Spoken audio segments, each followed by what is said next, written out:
So now that we've got this to a good baseline, we're going to start improving some of the details to make it look a little bit more realistic.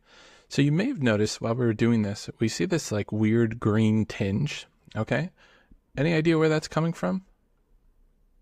Think about it for a second. All right. If you guessed correctly, you would have guessed this out here.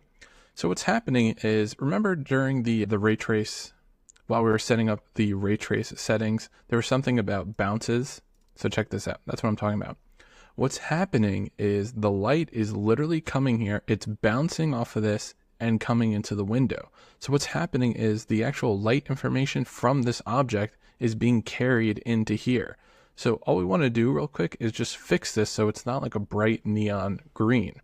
So what I recommend here is, since this is not a exterior project and this is our interior sample, you don't need to do 3D grass. You can actually use a 2D grass material, and that will actually save some of the performance, because 3D grass can be a little expensive, right?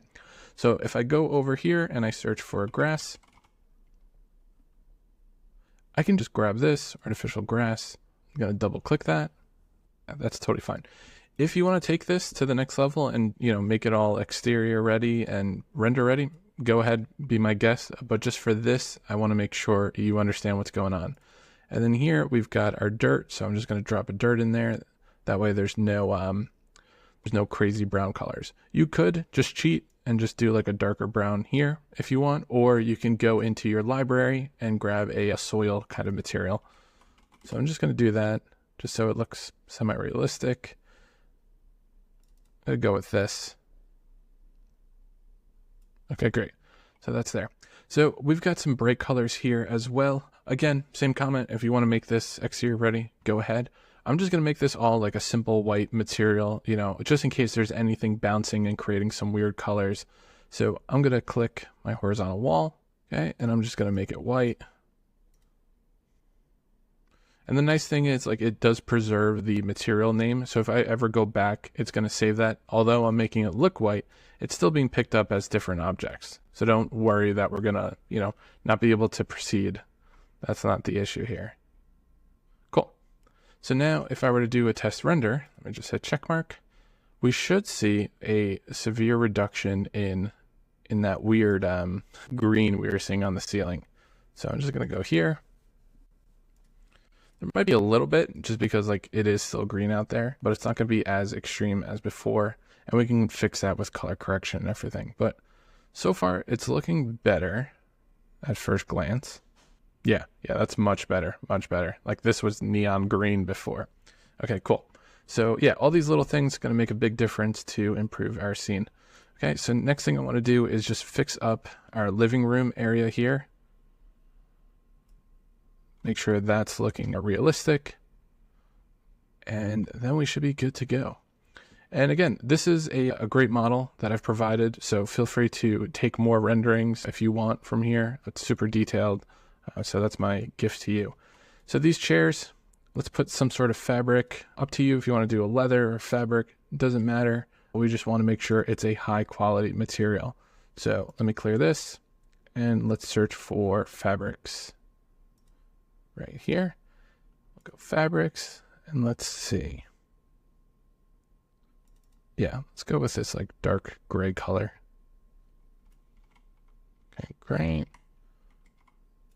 All right, and I'm just gonna copy this, copy material.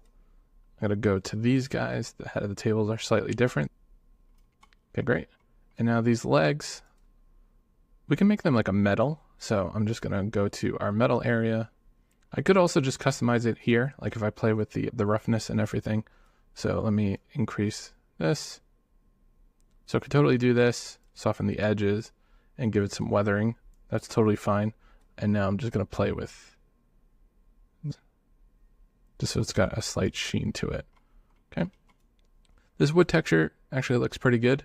So all I'm going to do is click it and then generate the maps that are missing. So right here, you see that we don't have a normal map. So I'm just going to generate that. And then you can kind of see what's happening here. So we don't want that to be too high. Cool. All right, let's add some reflectivity.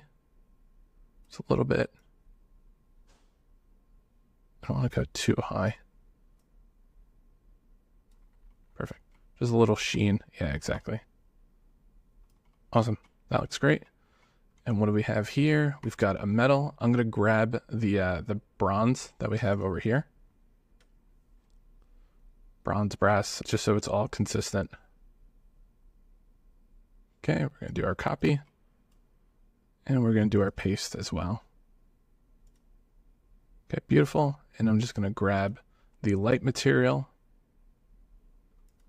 I will paste this here. Okay, great. Great. Okay, this pot looks pretty flat, so let's just spruce that up a bit. And it's crazy what a little reflectivity and roughness can do. So once I do this, play with this, you see how it's beginning to have a little reflection. I'll leave that somewhere around there. These look pretty good. These were textured in SketchUp. They look awesome. I think the only thing I will do is just add some subsurface scattering to it. Just that way when light hits it, it kind of glows a little bit, just like a plant would. So let's do the same thing with these guys. We'll increase that. Okay, great. Perfect. Flowers I'll leave alone for now. Curtains. Now curtains. All right. So typically, based on the kind of curtains you get, they could either be like a blackout, meaning like nothing comes through. You know, think of like bedrooms. You don't want any light coming through. Those are very heavy and thick. But generally, like in the public areas, your curtains aren't like that. They're typically kind of see-through. So you could do some surface and some opacity to make it look like that, or you can go straight to the library. And so I'm going to do that. And I'm just going to go with these guys. So I'm going to double click the second one here. And you can go with patterns and everything, but we're going to keep it simple. I know this client doesn't like it when we go, you know, a little extra, so we'll keep it simple. But you can see the opacity is working there, and that's that subsurface scattering. So they'll kind of look like they'll glow when the light hits them. So that's cool. So we've got these two spaces modeled and everything. Let's just make sure all the lights are placed. Okay, I'm going to and drop them there. Okay, I'm going to do the same thing here and here. That way we've got some artificial light contributing to this.